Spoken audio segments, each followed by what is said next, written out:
चलिए जानते हैं आज की देश और दुनिया की सिलेक्टेड काम की और 50 बड़ी खबरों को सिर्फ 10 मिनट में। पर अभी तक आपने इस वीडियो को लाइक नहीं किया है तो लाइक कर दीजिए, चैनल को भी सब्सक्राइब कीजिए।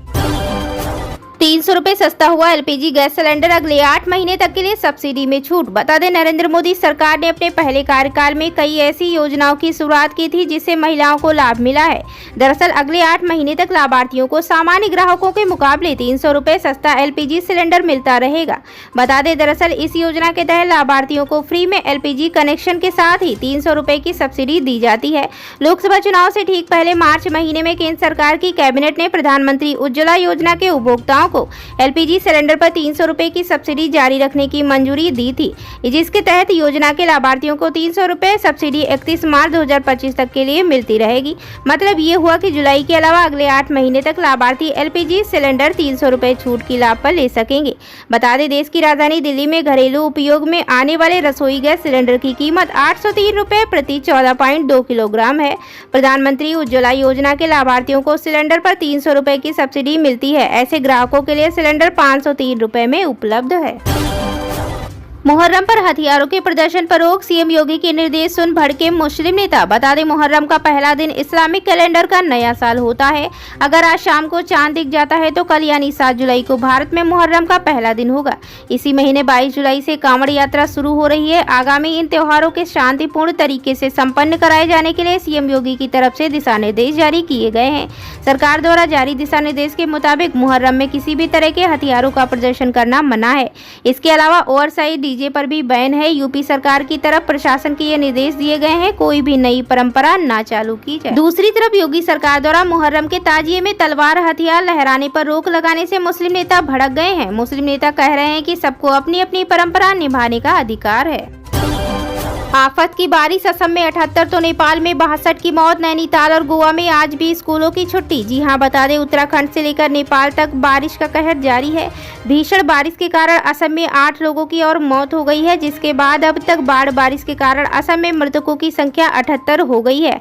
हालात इतने खराब है कि असम में बारिश के कारण 28 जिलों के करीब 23 लाख लोग बुरी तरह से प्रभावित हुए हैं। किसी के घर में बारिश का पानी घुस गया तो वहीं कई लोग अपना घर द्वार छोड़कर राहत शिविर में रहने के लिए मजबूर हैं। बारिश के कारण गोवा की हालत भी खराब है। सड़कों के साथ साथ जगह जगह लोगों के घरों में पानी भर गया है। भारी बारिश को देखते हुए गोवा के मुख्यमंत्री प्रमोद सावंत ने पूरे राज्य में सोमवार को 12वीं तक के स्कूल को बंद रखने का आदेश जारी किया है। वहीं उत्तराखंड में हालात ऐसे बने हुए हैं। नैनीताल में भी भारी बारिश के चलते लगातार छठे दिन प्रशासन ने स्कूलों में अवकाश घोषित कर दिया है। विभाग ने भारी बारिश को देखते हुए बागेश्वर जिले के सभी सरकारी गैर सरकारी स्कूलों के साथ साथ आंगनबाड़ी में भी 8 जुलाई को छुट्टी का ऐलान कर दिया है। भारत के पड़ोसी देश नेपाल ने भी बारिश के कारण कई लोगों की मौत हो चुकी है। वहां अब तक 62 लोगों की मौत का शिकार हो चुके हैं। तमिलनाडु में कानून व्यवस्था चौपट, सीबीआई करे हत्या की जांच। स्टालिन सरकार पर भड़की मायावती। बता दें, Bahujan Samaj party BSP supremo Mayawati ने उनकी पार्टी की तमिलनाडु इकाई के अध्यक्ष के आर्मस्ट्रांग की हत्या की सीबीआई से जांच कराए जाने की रविवार को मांग की। आर्मस्ट्रांग की शुक्रवार को हत्या कर दी गई थी। मायावती ने दावा किया कि इस मामले में अब तक गिरफ्तार किए गए लोग असल अपराधी नहीं हैं और उन्होंने मुख्यमंत्री एम.के. स्टालिन ने इस मामले की जाँच केंद्रीय एजेंसी को सौंपने का आग्रह किया ताकि न्याय मिल सके। बसपा प्रमुख ने कहा कि हमलावरों के एक समूह ने शुक्रवार देर शाम जिस तरह से उनकी हत्या कर दी, उससे पता चलता है कि राज्य में कानून व्यवस्था नाम की कोई चीज ही नहीं है। टीएमसी सांसद महुआ मोइत्रा पर एफआईआर, महिला आयोग के अध्यक्ष के खिलाफ अभद्र टिप्पणी का आरोप। बता दें, बीते साल कैश फॉर क्वेरी कांड के आरोप झेल रही टीएमसी सांसद महुआ मोइत्रा फिर से नए मामले में फंस गई हैं। सांसद के खिलाफ एफआईआर दर्ज कराई गई है। दिल्ली पुलिस स्पेशल सेल की साइबर यूनिट ने एफआईआर दर्ज की है। उनके खिलाफ बीएनएस की धारा 79 के तहत एफआईआर दर्ज हुई है। दरअसल महुआ पर सोशल मीडिया साइट एक्स पर अपने पोस्ट में राष्ट्रीय महिला आयोग के अध्यक्ष रेखा शर्मा पर अभद्र टिप्पणी करने का आरोप है। महिला आयोग ने शुक्रवार को दिल्ली पुलिस को शिकायत दी थी कि अभद्र भाषा के इस्तेमाल पर महुआ मोइत्रा पर एफआईआर दर्ज कराई गई है। सीएम योगी का बड़ा ऐलान, हाथरस हादसे में मृतकों के परिजनों को 4 लाख और पीड़ितों को मिलेंगे 1 लाख रुपए। बता दें, उत्तर प्रदेश के मुख्यमंत्री योगी आदित्यनाथ ने बुधवार यानी 3 जुलाई 2024 को हाथरस जिले का दौरा किया। इस दौरे का मुख्य उद्देश्य मंगलवार 2 जुलाई को भोले बाबा के सत्संग के दौरान मची भगदड़ के पीड़ितों और मृतकों के परिजनों से मुलाकात करना था। इस भगदड़ में कई लोग घायल हुए थे और कुछ की मृत्यु भी हो गई थी। मुख्यमंत्री योगी आदित्यनाथ ने इस हादसे के पीड़ितों को आर्थिक सहायता देने का ऐलान किया है। उन्होंने मृतकों के परिजनों को 4 लाख रुपए और घायलों को 1 लाख रुपए की आर्थिक मदद देने की घोषणा की है। पुरानी पेंशन की मांग को लेकर केंद्र पर दबाव, रक्षा मंत्री राजनाथ सिंह से मिलकर की ये मांग। बता दें, पुरानी पेंशन की मांग को लेकर सरकारी कर्मचारियों ने सरकार पर दबाव बनाना जारी रखा है। केंद्र सरकार के बजट पेश करने से पूर्व रविवार को पूर्व कर्मचारियों ने केंद्रीय रक्षा मंत्री राजनाथ सिंह से मिलकर पुरानी पेंशन दोबारा लागू करने की मांग की है। Indian public service employees federation ने राजधानी दिल्ली में एक बैठक कर पुरानी पेंशन पर नई रणनीति बनाने पर विचार किया। इसकी अगली बड़ी बैठक नवंबर में होगी, जिसमें ओपीएस को लेकर विस्तृत रणनीति बनाने पर विचार किया जाएगा।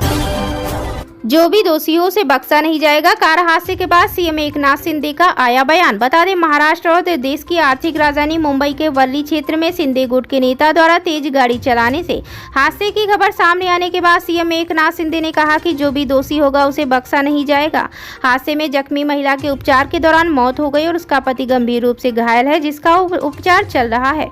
फिलहाल अब राज्य सरकार एक्शन मोड में आ गई है। इसके साथ मुख्यमंत्री एकनाथ शिंदे ने ऐलान कर दिया है कि दोषियों को कड़ी से कड़ी सजा मिलेगी और वो जहां भी होंगे उन्हें कोई बचा नहीं पाएगा। उन्होंने कहा कि जो हुआ वो काफी दुखद है, सब कानून के बराबर हैं, इसलिए किसी को भी पुलिस माफ नहीं करेगी। सिलचर में बाढ़ प्रभावित लोगों से मिले राहुल गांधी। मणिपुर के हिंसा प्रभावित लोगों का जानेंगे हाल। बता दें, मणिपुर दौरे से पहले कांग्रेस सांसद राहुल गांधी असम के सिलचर शहर पहुंचे हैं। उन्होंने मणिपुर के हिंसा प्रभावित इलाकों में जाते वक्त असम में बाढ़ प्रभावित लोगों से मुलाकात की।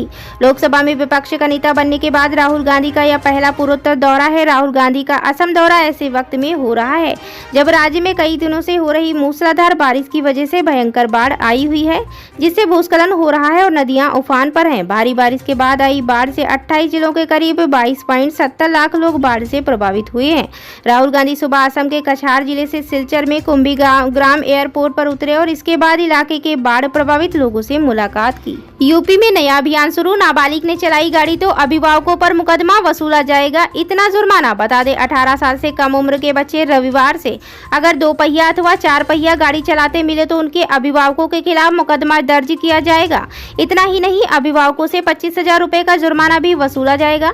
ट्रैफिक पुलिस रविवार सुबह 11 बजे से चौराहे पर स्कूलों के आसपास निरंतर यह चेकिंग अभियान चलाएगी। अगर बच्चे वाहन चलाते मिले तो मोटर वाहन यान अधिनियम की धारा 199 का के तहत कार्यवाही की जाएगी। पुरी में रथ यात्रा के दौरान मची भगदड़, 400 श्रद्धालु घायल, 1 की मौत। बता दें, आस्था और भक्ति का पर्व रथ यात्रा रविवार को उड़ीसा के पुरी में उस वक्त दर्दनाक मोड़ ले लिया जब भगवान बलभद्र के रथ तालध्वज को खींचने के दौरान भगदड़ मच गई।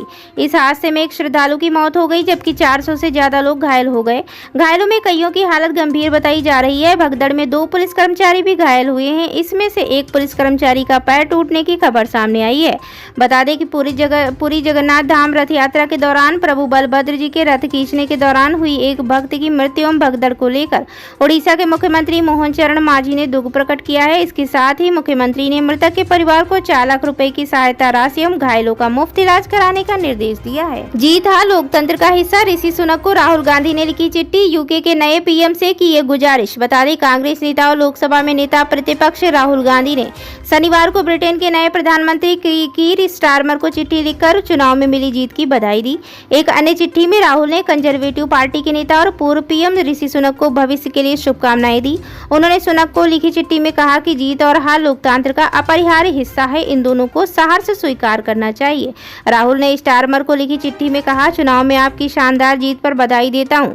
यह जीत लेबर पार्टी और व्यक्तिगत रूप से आपके लिए बड़ी उपलब्धि है। आपने अपने अभियान के दौरान समानता के साथ आर्थिक विकास, मजबूत सामाजिक सेवाओं के जरिए सभी के लिए बेहतर अवसर और सामुदायिक सशक्तिकरण पर जोर दिया। ये कुछ ऐसे मुद्दे हैं जो स्पष्ट रूप से ब्रिटेन के लोगों के साथ जुड़े हुए हैं। ये उनके उज्जवल भविष्य की आकांक्षाओं को दिखाते हैं। इस्लाम हमारी प्राथमिकता, स्कूली प्रार्थनाओं में भाग न ले मुस्लिम बच्चे। जमीयत उलेमाए हिंद का आदेश। 2021। बता दें जमीयत उलेमाए हिंद की गवर्निंग काउंसिल ने हाल ही में दिल्ली में 2 दिवसीय बैठक की। पहले दिन आधुनिक शिक्षा के बारे में चर्चा की गई। हालांकि दूसरे दिन जमीयत उलेमाए हिंद ने इस बात पर जोर दिया कि यह एक इस्लामिक संगठन है जिसकी सर्वोच्च प्राथमिकता इस्लाम है। इस बैठक के दौरान कई प्रस्ताव पारित किए गए जिसमें मुस्लिम छात्रों से स्कूलों में शिर्क माने जाने वाले किसी भी व्यवहार का विरोध करने और गैर इस्लामिक गतिविधियों में भाग लेने से बचने का आग्रह किया। जमीयत उलेमाए हिंद ने छात्रों और उनके परिवारों को निर्देश दिया कि अगर उन पर प्रार्थना और सूर्य नमस्कार जैसी गतिविधियों में भाग लेने के लिए दबाव डाला जाता है तो वैसा ना करें और अगर ऐसा करने के लिए मजबूर किया जाता है तो विरोध करें और कानूनी कार्रवाई। इसके अलावा संगठन ने मदरसों को शिक्षा के अधिकार यानी RTE अधिनियम के तहत शामिल करने का विरोध व्यक्त किया और कहा कि मदरसों को इस कानून से छूट दी जानी चाहिए। तो दोस्तों ये थी आज की 10 फटाफट बड़ी खबरें। अगर आपको न्यूज पसंद आई हो तो वीडियो को लाइक और शेयर जरूर करें। धन्यवाद।